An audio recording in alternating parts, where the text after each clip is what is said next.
Bonjour, voici le message que le Seigneur a mis sur mon cœur pour ce dimanche 2 août. Mais avant, prions. Père, merci pour cette occasion d'être ensemble. Merci pour la technologie qui nous permet de vivre ces moments. Merci d'utiliser ta parole pour nous faire du bien, de nous donner ta paix et ta joie. Et merci à toi, Saint-Esprit, de conduire ces moments et que tout soit fait pour la gloire du Père. Dans le nom de Jésus. Amen. Le message que le Seigneur a mis sur mon cœur aujourd'hui concerne l'histoire de Daniel, qui a vu les circonstances autour de lui se dégrader, malgré sa fidélité à Dieu. Et donc j'aimerais qu'on puisse être encouragé à travers cette histoire à voir que notre fidélité n'est pas liée aux circonstances. Bien au contraire. Surtout dans les circonstances que nous vivons actuellement, où le Conseil national de sécurité a décidé maintenant de restreindre à nouveau à 5 personnes les bulles sociales. Donc il y a une sorte de confinement social qui a été remis en place. Sinon, on doit utiliser les masques et les distances sociales avec d'autres personnes que nous rencontrons dans les lieux publics et dans certaines grandes villes. C'est rendu obligatoire. Et donc nous nous retrouvons dans un sentiment où notre liberté est restreinte. Il s'agit de mesures bien sûr pour la santé de chacun, mais il n'en reste pas moins que ces mesures amènent des contraintes. Des mariages sont annulés, reportés, des personnes qui doivent être choisies dans notre entourage, on ne peut pas voir tout le monde de la même manière, des conditions de travail et de vie au final qui doivent être adaptées. Et nous ne pouvons y échapper, cela nous plaise ou non, c'est notre situation pour au moins 4 semaines, en sachant que nous avons déjà été confinés pendant 3 mois avant, et que nous commencions à retrouver une certaine liberté de vie. Ce n'est pas évident pour personne, et c'est parfois encore plus difficile en tant que chrétien où, à travers l'évangile, on nous a annoncé une bonne nouvelle, une nouvelle de liberté, une nouvelle de restauration, une bonne nouvelle comme quoi le Seigneur allait nous conduire dans une vie meilleure, une vie abondante. Comment réagir lorsque les circonstances autour de nous deviennent contraignantes, difficiles à vivre? On pourrait se poser rapidement la question, mais pourquoi Dieu permet ça? Est-ce que je manque de foi? Est-ce que j'ai un problème? Qu'est-ce qui se passe dans ma vie? Est-ce que Dieu me juge? Est-ce que Dieu me punit? Beaucoup de questions qui tournent dans la tête. Mais au final, aussi, pourquoi Dieu n'intervient-il pas? Et là, j'aimerais qu'on puisse, à travers l'histoire de Daniel, comprendre que Dieu n'intervient pas toujours tout de suite. Il intervient dans son temps et il intervient à sa manière. Il a son plan. Et parfois, il peut enlever l'épreuve, parfois, il guérit, il change une situation, il donne une solution, mais à d'autres moments, au contraire, il permet l'épreuve, il permet même qu'elle dure dans le temps, ou même que la situation se dégrade. Mais dans toute situation, il y a un point commun, et c'est là bien sûr où je voudrais venir. Lorsque nous nous confions en Dieu, notre joie ne dépend plus des circonstances, qu'elles soient bonnes ou mauvaises, mais de sa présence à nos côtés.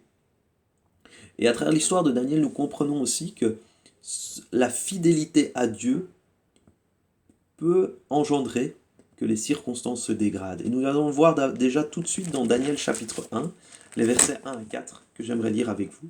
Daniel chapitre 1, les versets 1 à 4. La 3e année du règne de Joachim, roi de Juda, Nebuchadnezzar, roi de Babylone, marcha contre Jérusalem et l'assiégea. Le Seigneur livra entre ses mains Joachim, roi de Juda, et une partie des ustensiles de la maison de Dieu.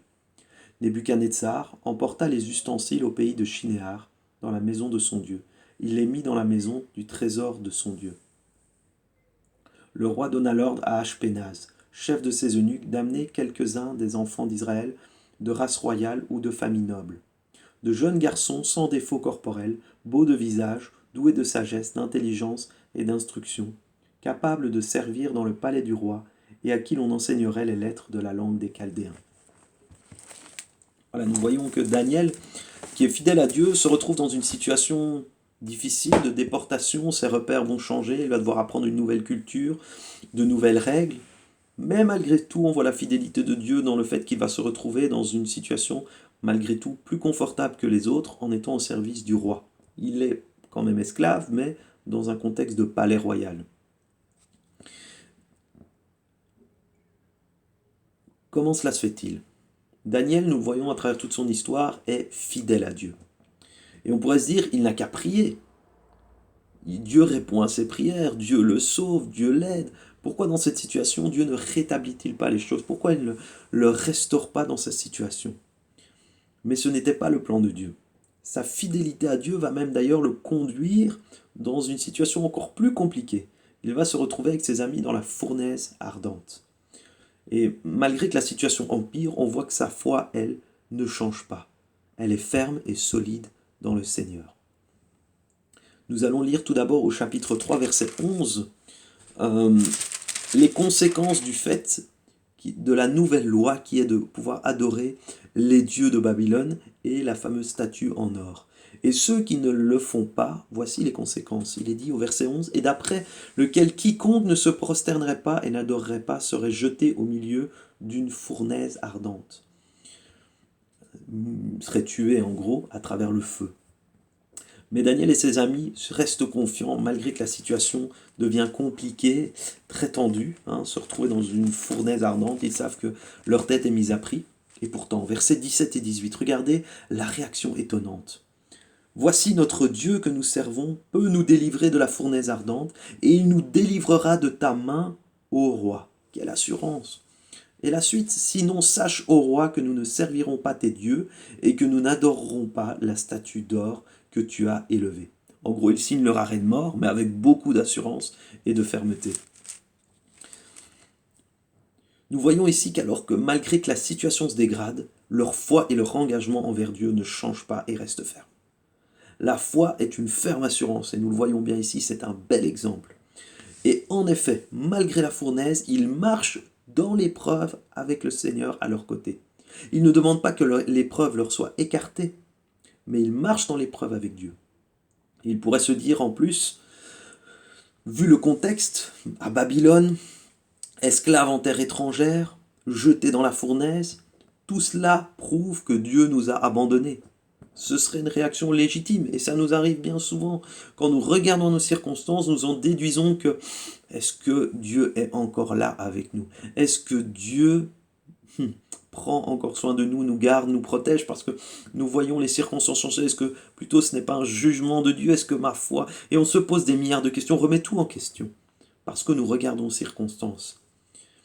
Mais ici, dans cette histoire, nous voyons que Daniel, malgré que les circonstances changent, se chamboulent dans tous les sens, et qu'ils sont conduits vers la mort, leur foi reste ferme. Comment cela se fait-il? Comment peuvent-ils tenir? Et nous allons voir la suite.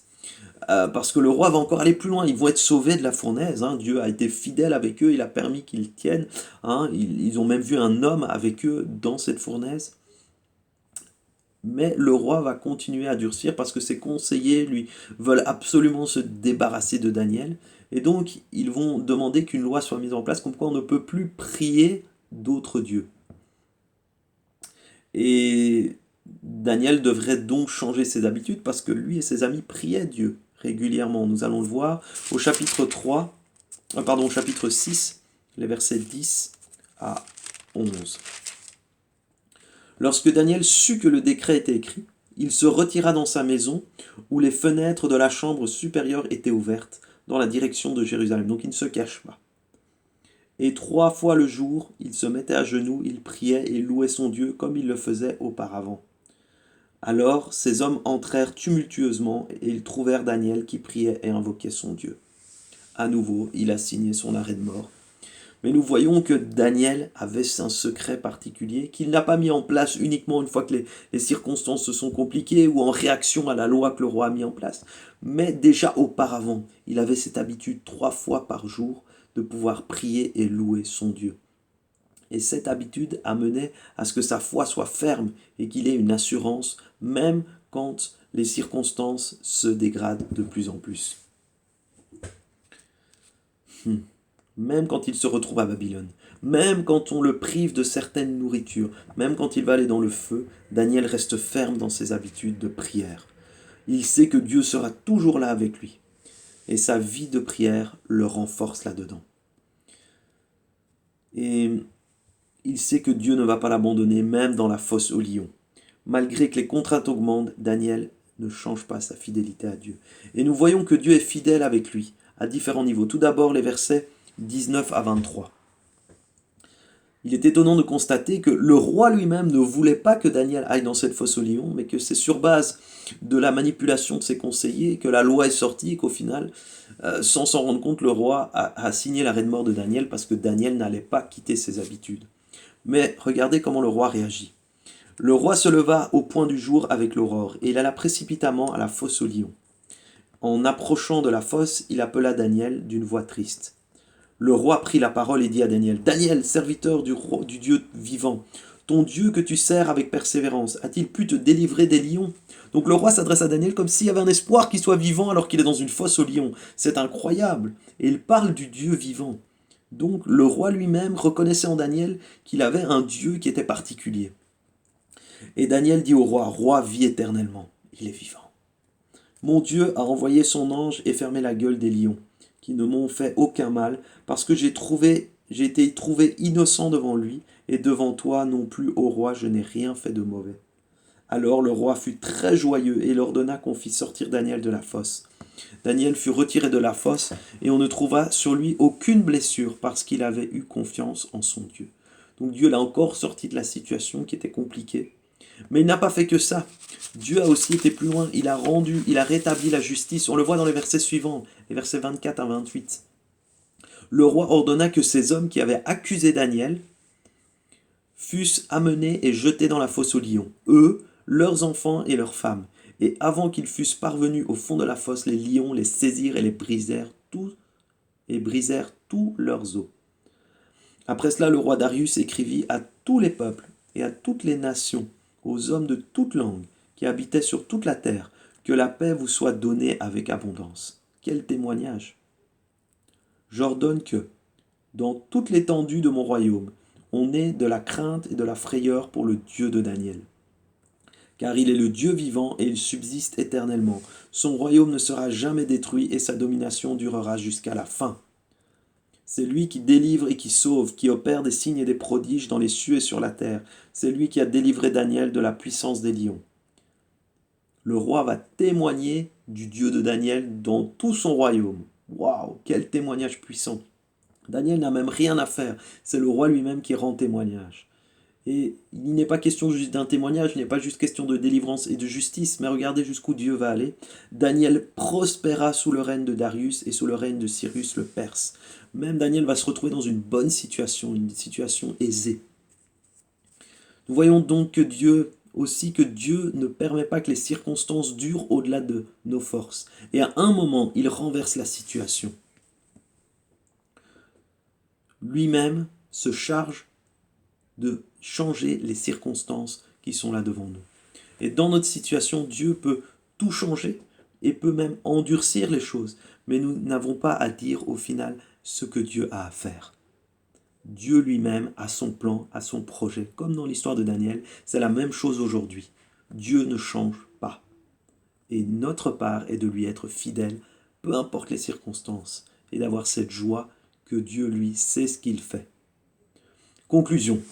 Nous pouvons donc retenir de Daniel qu'il ne se bat pas avec les circonstances. Il ne se plaint pas de la situation, mais il se concentre sur sa fidélité à Dieu et dans le service, faisant confiance à Dieu pour le reste. Sa vie de prière lui confère une force de conviction qui fait que même face à la menace, il n'a pas peur, mais sait que Dieu sera avec lui. La présence de Dieu ne dépend donc pas des circonstances, mais de sa relation avec lui. Ce qui fait que quoi qu'il arrive, il trouve son bonheur, sa confiance dans le Dieu de son salut. Dans les circonstances que nous vivons, il est légitime d'avoir peur, d'angoisser, de se sentir impuissant.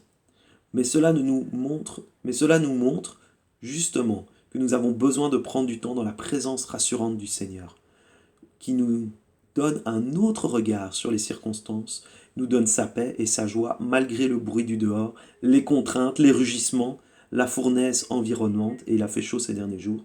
Dieu est là au milieu de nous tous, au milieu avec nous. Faisons-lui confiance.